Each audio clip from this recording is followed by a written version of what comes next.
She was elegance personified, the dazzling Dominique Devereaux of Dynasty, the groundbreaking Julia on primetime television, the glamorous singer who could silence a nightclub with a single note. To millions, Diahann Carroll was Hollywood royalty, poised, beautiful, and untouchable.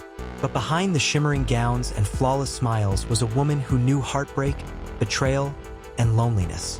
How does a woman with a $20 million fortune and a career that made history end up surrounded by silence in her final years?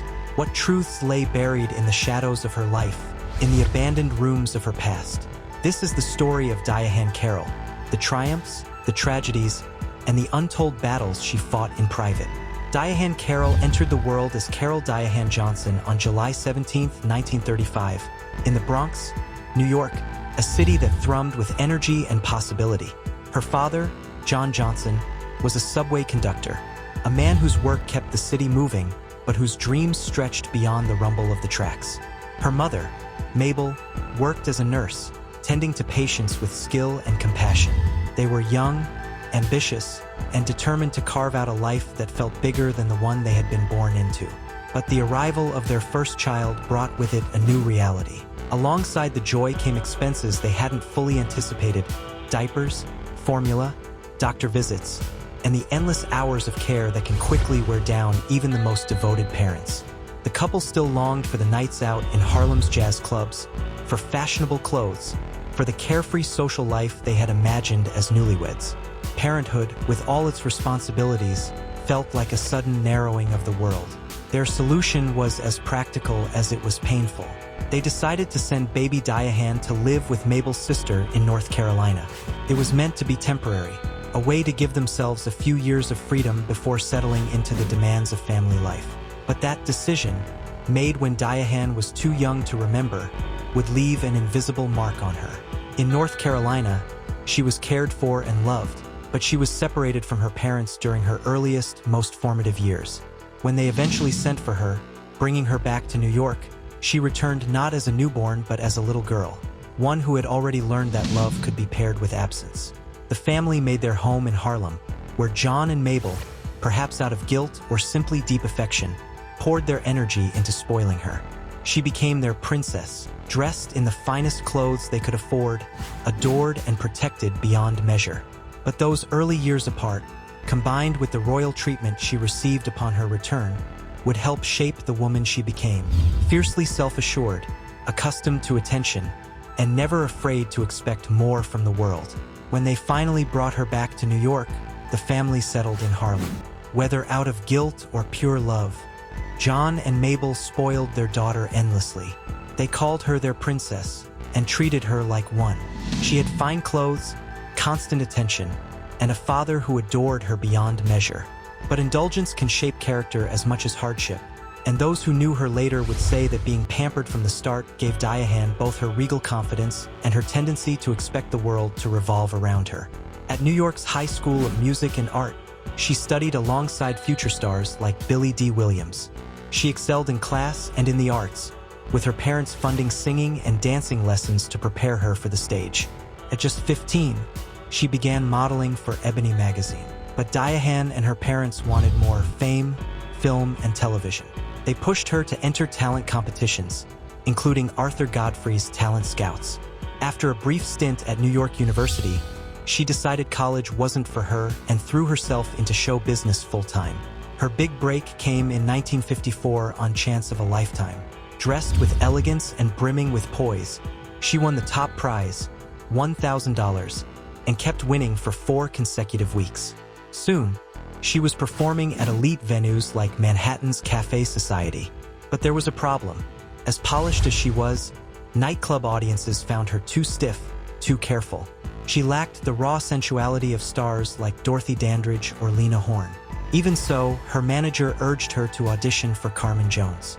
Director Otto Preminger didn't see her as Carmen, but offered a small role, barely more than an extra. Still, the film was a hit and opened doors. She landed a Tony-nominated role in the Broadway musical House of Flowers, sharing the stage with Pearl Bailey. A few years later, she vied with Dandridge again, this time for Porgy and Bess, but lost out. Television would change everything. In 1968, Diahann Carroll stepped into a role that would not only transform her career, but television history itself. She became the star of Julia, a groundbreaking NBC sitcom where she played Julia Baker, a widowed nurse and single mother raising her young son. In an era when most depictions of black women on TV were confined to maids, nannies, or comic relief, Julia was revolutionary. Diahann's character was educated, professional, stylish, and independent, a portrayal that defied the limited, stereotypical roles Hollywood had been offering for decades. At first, the network worried. Would America embrace a show about a single black mother without making her a figure of pity or tragedy? But week after week, Julia proved the doubters wrong.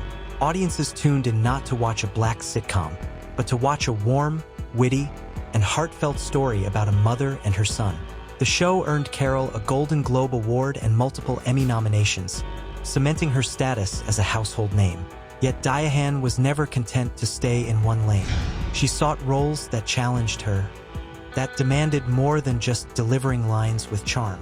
In 1974, she took a leap into film with Claudine, a gritty romantic drama set in Harlem. Gone were the elegant costumes and glossy sitcom sets. In their place were cramped apartments, second-hand clothes, and the raw struggle of a woman raising 6 children while navigating love and poverty. Carroll transformed herself for the role, softening her polished speech, adopting the weary resilience of a woman who had been let down by life but refused to give up. Her chemistry with co-star James Earl Jones was electric, bringing both vulnerability and passion to the screen. Critics raved, and her performance earned her an Academy Award nomination for Best Actress. Even more remarkable was her salary, $600,000 for Claudine. In 1974, that was an extraordinary sum for any actress, but for a black woman in Hollywood, it was almost unheard of. It was proof not only of her talent, but of the value she brought to a project. Value that the industry could no longer deny. With Julia and Claudine, Diahann Carroll had broken barriers twice over, once on television and once in film. But fame came with whispers. Some claimed she had been a snob as a child, parading through school in the finest clothes. Others said her classmates were simply jealous. There were also stories of her poise in the face of racism, like the time Arthur Godfrey made crude remarks about her mother's skin, and the young Diahann calmly shut him down. Her personal life, behind the camera, was far more turbulent than the poised elegance she displayed on screen. Early in her career, she caught the attention of actor James Edwards. He was striking, articulate, and carried himself with the quiet confidence of a man used to commanding a room. At first, his charm was intoxicating.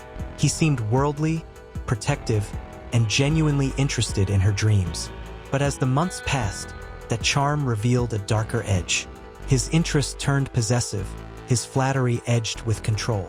He tested her boundaries, asking for favors, pushing her into situations that made her uneasy, as if measuring how far she would go to keep his affection. When that relationship faded, Diahann sought stability in marriage. In 1956, she wed Monty Kaye, a successful casting director with connections in the very industry she was breaking into. On paper, it seemed a perfect match, his professional network and her rising star. But beneath the surface, the marriage began to strain almost immediately. Diahann, accustomed to being the center of attention since childhood, wanted constant affirmation and emotional presence from her husband. Monty, juggling his own career, couldn't always meet those demands, and small disappointments turned into recurring tension. It was during this rocky period that fate, and perhaps temptation, intervened. While working on Porgy and Bess, Diahann met Sidney Poitier. He was already a force in Hollywood, admired not just for his talent but for his dignity and self-assurance in an industry that gave few black actors such respect. He was magnetic, his every movement deliberate, his voice carrying both authority and warmth. Sidney was also married, but for Diahann, the boundaries blurred quickly. What began as shared conversations and stolen glances soon deepened into something more dangerous, an affair charged with both passion and risk. In Poitier, she found a man whose ambition matched her own, whose presence lit up every room, and whose attention made her feel singular in a way she craved. Yet even in those early days, the seeds of trouble were there. Two people bound by desire, secrecy, and a sense that their connection was too electric to resist, and perhaps too volatile to last. The relationship spanned nearly a decade, with Poitier promising to leave his wife but never following through. At one point, he confronted Montiquet directly, telling him to divorce Diahann because he planned to marry her, a claim that never came true. Eventually, Poitier demanded she live without her daughter to test their relationship. She refused, and he ended it, demanding repayment for every gift and expense. She paid and walked away. The cycle repeated. Actor Don Marshall belittled her success, then physically assaulted her when she left. Her marriage to Fred Glussman ended in 2 months after mistreatment. In 1975, she wed Jet magazine editor Robert DeLeon, whose spending spiraled out of control before he died in a car crash. She married Vic Damone in 1987, but his jealousy of her career and income eroded the marriage. At one point, he even arranged for their accountant to make advances toward her as a test of loyalty. They divorced in 1997. Off-screen drama followed her, too. Pearl Bailey allegedly stole lines from her on stage. Marlon Brando once groped her, and she responded with a slap hard enough to leave a mark. She clung to her image, even keeping her worn Rolls-Royce long past its prime because it projected the glamour she wanted the world to see.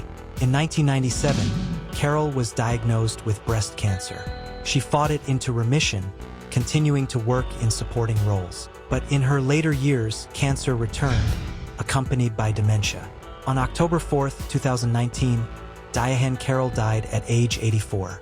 She left behind a $20 million estate and a legacy of elegance, talent, and resilience. Her home in West Hollywood's iconic Sierra Towers wasn't just a residence. It was a statement of success and taste, a sanctuary in the sky that reflected the woman who lived there. Rising 31 stories above the Sunset Strip, Sierra Towers had long been a discreet haven for Hollywood's elite. Celebrities like Elton John, Cher, and Sidney Poitier had passed through its halls, but few units carried the warmth and sophistication of Diahann's. Floor-to-ceiling glass wrapped around her corner apartment, offering panoramic views that felt almost cinematic. To the east, the Hollywood Hills rolled like a velvet backdrop. To the west, the Pacific shimmered beyond the haze, and at night, the Sunset Strip twinkled like a necklace laid out just for her. Mornings might begin with a soft jazz record playing in the background as she sipped coffee, while evenings often ended with the glow of candlelight reflecting off polished marble floors. Inside, every detail bore her touch. The Steinway baby grand piano sat as both centerpiece and confidant. She often played for herself late at night, letting the music mingle with the city's hum below. Sculptures by Artist Lane, paintings collected from travels, and framed photographs with legends of stage and screen filled the walls. Her taste blended Hollywood glamour with personal intimacy. Fresh orchids on the dining table, antique mirrors catching the afternoon light, and plush seating perfect for long conversations over champagne. Her bedroom, a serene space draped in silks and soft neutrals, open to a balcony where she could watch the sunset in private. The walk-in closet was a treasure trove, gowns in jewel tones, custom-tailored suits, and racks of designer handbags and shoes. The air carried a faint trace of her signature perfume, a reminder that style wasn't just how she dressed, but how she lived. Even in the bustling world of Los Angeles, Sierra Towers offered Diahann a rare luxury: privacy. Here, she could retreat from the demands of the industry, rehearse lines in the quiet, or host intimate gatherings where guests felt they were part of something special. It was more than a home. It was her stage, her refuge, and her proof that she had not only survived Hollywood, but mastered it. The interior reflected her taste for refined elegance. In the living room sat a gleaming Steinway baby grand piano, not merely a decorative piece, but an instrument she had played during quiet evenings, letting music drift through the apartment like perfume. Sculptures by celebrated artists, including works by Artist Lane, were positioned with care, each one telling a story of artistry, beauty, and her deep appreciation for Black cultural expression. There were framed photographs, candid moments with friends, posed portraits from her dynasty days, and family pictures that showed the woman behind the public persona. Her wardrobe was legendary. Rows of evening gowns in jewel tones, many custom-made by designers who understood her love of dramatic silhouettes, filled a dedicated dressing room. Sparkling jewelry rested in velvet-lined boxes, diamond earrings, gold bracelets, brooches shaped like flowers and butterflies. Even her accessories spoke of her identity. Structured handbags, silk scarves, and gloves from an era when leaving home without them was unthinkable. After her passing, the condo was listed at $4.2 million, later reduced to $3.99 million, but its real value lay in the life it contained. The estate's sale became an event, attracting fans, collectors, and even other celebrities eager to own a piece of her world. Among the items was her personal annotated Julia script, pages worn from use, corners bent, with handwritten notes in the margins where she had shaped lines that helped redefine television. To walk through that home, even after she was gone, was to see the layers of Diahann Carroll, the artist, the star, the woman. Every room carried her scent of old-school glamour, and every item was a reminder that she lived exactly as she believed she deserved, surrounded by beauty, history, and a touch of drama. Her daughter, Suzanne Kay, summed it up best. Diahann Carroll was a woman who believed she deserved the very best. And whether she was walking a red carpet, standing on a Broadway stage, or facing down heartbreak, she carried herself like the princess her parents had once named her. Her life was a mixture of glamour and grit, a reminder that even legends have battles the public never sees.